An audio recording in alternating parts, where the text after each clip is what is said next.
No, Google, this is not chicken in Pasadena. I mean, come on, do they even eat chicken in Pasadena? Who can say? Who can say?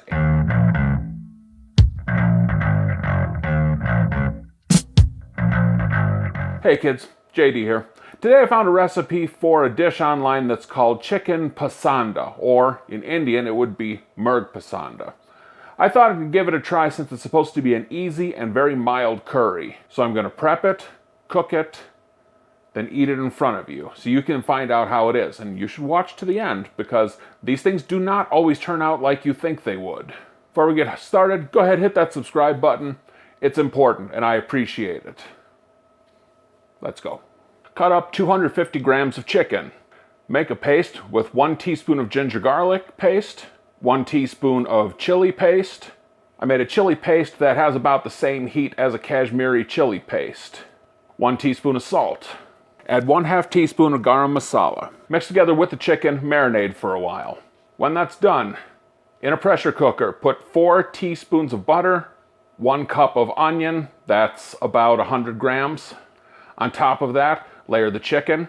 On top of that, put 4 teaspoons, which would be a 1/4 cup, of a nut powder, if you have it. The recipe specifically calls for cashew. I used almond because that's all that was available at the store. Use what you have. Seal it, cook it on high for 6 minutes. When you're done, pull the meat out separately, pour everything else into a mixer and blend with a 1/4 cup of plain Greek yogurt. And that's all. Now stick around to see how this turned out. Okay, I don't know if you can see this or not. I surely hope so. And we'll just grab a piece here. This is chicken pasanda, I don't know. Let's see how it is. This is really good. This is a very, very mild curry. If you don't like hot things, this is perfect for you. You get all the tastes in there, a little bit of all the things. That's really good. It's immediately edible, and the flavors go in there and they kind of balance out the sour that's in that yogurt. The one thing that would have been nice is if I'd used a little bit of common sense.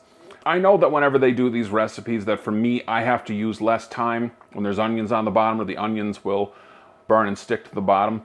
I think maybe a little more onion would have changed the flavor a bit, but not that much. So all in all, this is really good. Highly, highly recommended. I'm gonna make more of this for sure. Okay, that's it for this video. Feel free to leave a like, leave a comment below. If you don't like, go ahead and hit the like button away. Show what a great human being you are. There'll be a link to subscribe, a link for a playlist full of videos just like this, and a link for my most recent video. Once again, I'm JD Tremaine. Thanks for watching. See you soon.